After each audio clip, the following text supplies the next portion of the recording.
ரெசிபின்னு பார்த்தீங்கன்னா, இப்போ வந்து மாம்பழ சீசனில், ஸோ மாம்பழத்தை வச்சு ஒரு சீஸ் கேக் ரொம்ப நல்லாயிருக்கும். ஸோ அது பண்ணும்போது நான் உங்களுக்கு அப்படியே எக்ஸ்பிளைன் பண்ணுறேன். அது எப்படி இருக்குன்னு பார்த்தீங்கன்னா, கீழே வந்து பிஸ்கட் பேஸு, மேலே வந்து மேங்கோ சீஸ் கேக், அதுக்கப்புறம் அதுக்கு மேலே ஒரு மேங்கோ ஜெல்லி லேயர். ஸோ சூப்பராக இருக்கும். 3 லேயர்ஸ் இருக்கிற மாதிரி இருக்கும்.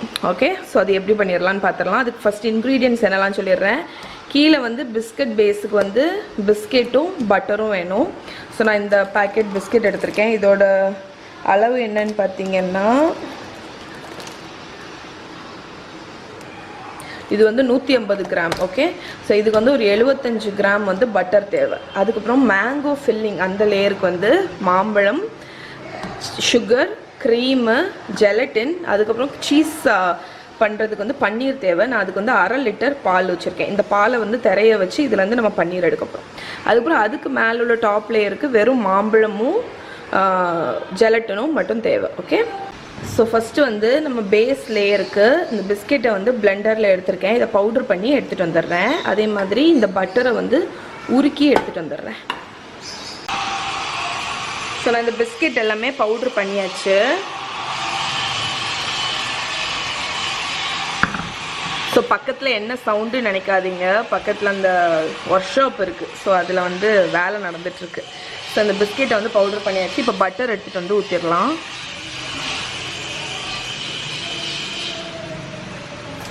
ஸோ நான் இங்கே வந்து பட்டர் வந்து உருக்கி வச்சுருக்கேன். அந்த உருக்கின பட்டரை நம்ம ஊற்றிடலாம்.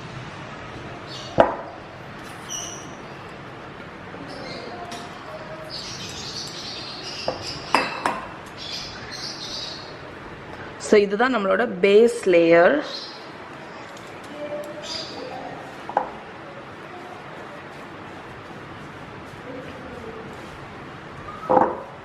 ஓகே, நம்மளோட பிஸ்கெட்டும் பட்டரும் மிக்ஸ் பண்ணியாச்சு. நான் இதை வந்து எதில் செட் பண்ண போகிறேன்னு பார்த்தீங்கன்னா, இந்த ஸ்ப்ரிங் ஃபார்ம் பேன் என்கிட்ட இருக்குது. உங்ககிட்ட சாதா ரவுண்ட் பேன் தான் இருக்குன்னா உள்ளே வந்து அலுமினியம் ஃபாயிலோ ஏதாவது ஒன்று வச்சு லைன் பண்ணிக்கோங்க. அப்போ தான் நம்ம இப்படி லிஃப்ட் பண்ணிட முடியும். இது வந்து இப்படி ஓப்பன் பண்ணிடலாம். அதனால நான் இதில் தான் வைக்க போகிறேன். இதில் பேஸில் வந்து இந்த பிஸ்கெட்டை போட்டுடலாம்.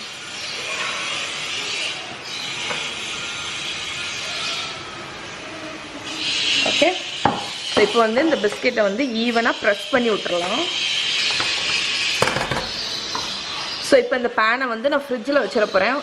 அது ஃப்ரிட்ஜில் செட் ஆகிட்டு இருக்கும்போது நம்ம வந்து இதுக்கு அடுத்த லேயர் ஃபில்லிங் ரெடி பண்ணிடலாம். ஸோ இப்போ வந்து அந்த சீஸ் பண்ணணும்னு சொன்னேன்ல, இங்கே பால் வந்து கொதிச்சாச்சு.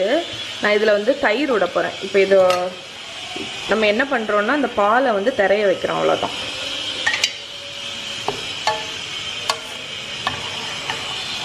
நீங்கள் லெமன் ஜூஸ் கூட ஊற்றிக்கலாம், பட் நான் தயிர் ப்ரிஃபர் பண்ணுவேன்.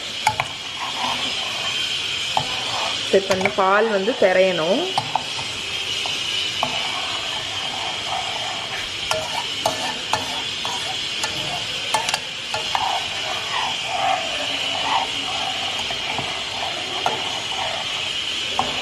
ஓகே, ஸோ இங்கே பாருங்கள், பால் வந்து ஸ்ப்ளிட் ஆகிடுச்சு.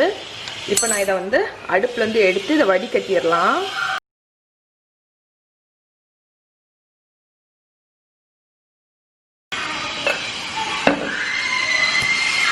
ஸோ இதை ஒரு 5 நிமிஷம் வடிய விட்டுறலாம்.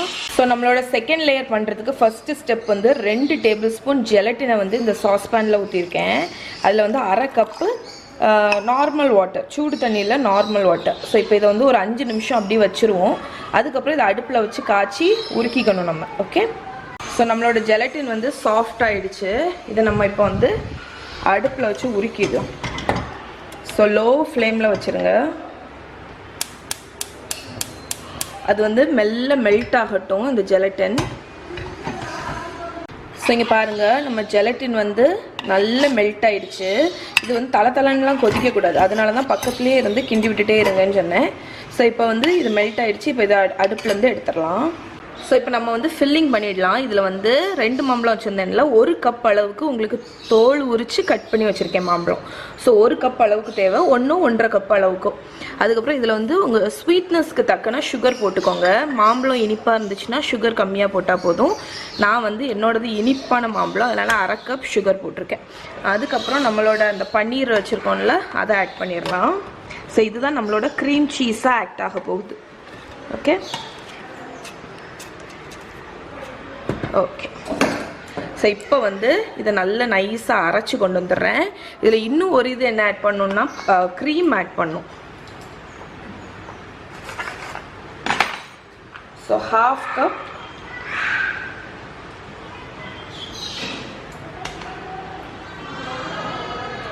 ½ கப் க்ரீம் ஆட் பண்ணிக்கலாம். உங்கள்கிட்ட க்ரீம் இல்லைன்னா ஒன்றும் பிரச்சனை இல்லை, ஒரு ½ கப் பால் ஆட் பண்ணிக்கோங்க.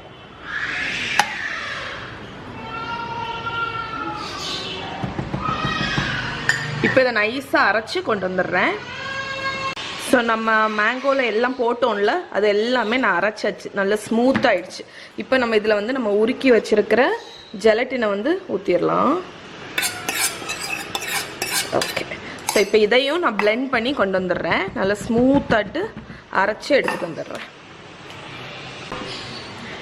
ஓகே, ஸோ நான் எல்லாமே ஸ்மூத்தாக அரைச்சி கொண்டு வந்துட்டேன். எப்படி இருக்குது பாருங்கள் கன்சிஸ்டன்சி, நல்ல ஸ்மூத்தாக. இப்போ இதை டேஸ்ட் பார்த்துக்கோங்க. டேஸ்ட் பார்த்துட்டு சுகர்லாம் கரெக்டாக இருக்கான்னு பார்த்துக்கோங்க. ஓகே, என்னோடது பர்ஃபெக்டாக இருக்குது சுகர். உங்களுக்கு வேணுன்னா நீங்கள் இன்னும் கொஞ்சம் சுகர் கூட ஆட் பண்ணிக்கலாம். ஸோ இப்போ வந்து நான் ஃப்ரிட்ஜில் வச்ச அந்த பிஸ்கெட் பேஸை எடுத்துட்டேன். ஸோ இதை வந்து இந்த பிஸ்கெட் பேஸ் மேலே ஊற்றிடலாம்.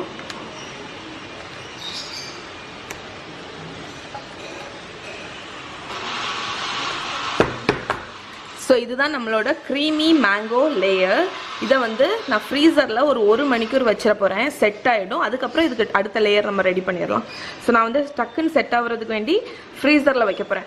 நீங்கள் வந்து ஃப்ரிட்ஜில் கூட வச்சுக்கலாம். ஃப்ரிட்ஜில் வச்சிங்கன்னா உங்களுக்கு வந்து ஒரு 6 hours 7 hours ஆகும். ஓகே, ஸோ நம்ம டாப்பில் வந்து ஒரு மேங்கோ லேயர் வைக்க போகிறோம்ல, ஸோ அதுக்கு வந்து ஒரு டேபிள் ஸ்பூன் போல் ஜெலட்டினை வந்து நான் அதே சாஸ் பேனில் எடுத்திருக்கேன். ஸோ இதுலேயும் நம்ம ஒரு 1/4 கப்பு தண்ணி ஊற்றி ஊற வச்சுருவோம். ஸோ இது வந்து இப்போ ஊறட்டும். நல்லா ஒரு 5 நிமிஷம் 10 நிமிஷம் நல்லா சாஃப்ட் ஆகட்டும். அதுக்கப்புறம் இதை உருக்கி எடுத்துடலாம். ஸோ இப்போ வந்து டாப் லேயருக்கு வந்து ஒரு மாம்பழம் கட் பண்ணி வச்சுருக்கேன். அதுக்கப்புறம் இதில் வந்து ஸ்வீட்னஸ் கொஞ்சம் குறைவாக இருந்த மாதிரி இருந்துச்சு, அதனால் நான் ஒரு 2 டேபிள் ஸ்பூன் சுகர் ஆட் பண்ணுறேன். அதுக்கப்புறம் நான் வந்து அந்த ஜெலட்டின் ஊற வச்சேன்ல, அதை வந்து அடுப்பில் வச்சு காய்ச்சினேன். இங்கே பாருங்கள், ஸோ மெல்ட் ஆகிடுச்சு. ஸோ இதையும் நம்ம வந்து இந்த மேங்கோ கூடயே ஊற்றி அரைச்சிடலாம். இதில் உங்களுக்கு வேணும்னு கொஞ்சம் புளிப்பு டேஸ்ட் உங்களுக்கு பிடிக்கும், மேலே டாப்பில் வந்து கொஞ்சம் புளிப்பு வேணும்னா கொஞ்சோண்டு லெமன் ஜூஸ் ஊற்றிக்கலாம். ஸோ இப்போ இதை வந்து நல்லா ஸ்மூத்தாக அரைச்சி கொண்டு வந்துடுறேன். ஸோ இங்கே நைஸாக அரைச்சிட்டேன். நான் இது ஃப்ரீசர்லேருந்து எடுத்துகிட்டு வந்துட்டேன். ஃப்ரீசரில் ஒரு 1 hour கூட இருக்காது, ஒரு 30-40 minutes இருந்திருக்கும்.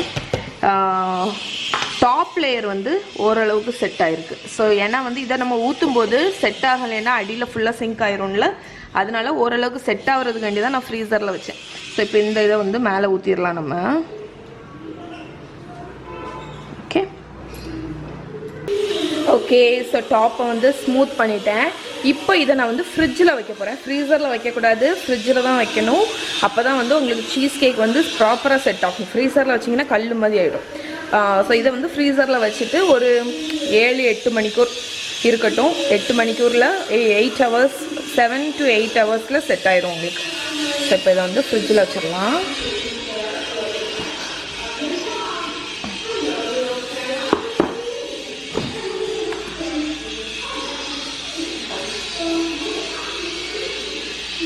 ஓகே, வச்சாச்சு. இது செட் ஆனோன்னு எடுத்து காணிக்கிறேன்.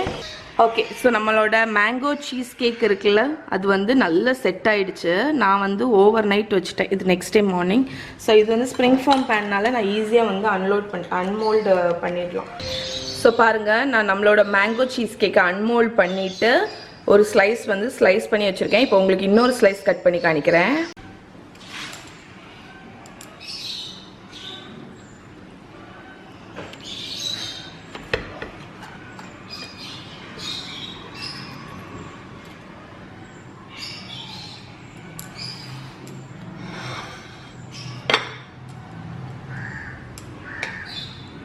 ஓகே,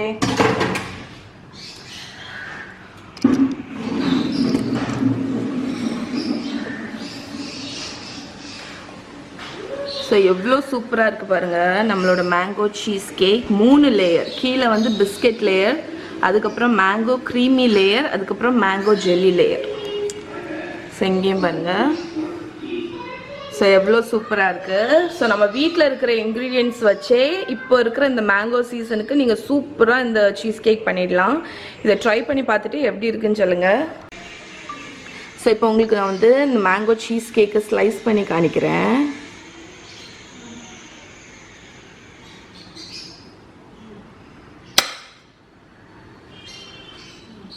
ஸோ எவ்வளோ க்ரீமியாக இருக்குது பாருங்கள். ஸோ கண்டிப்பாக ட்ரை பண்ணி பாருங்கள், ரொம்ப நல்லாயிருக்கும்.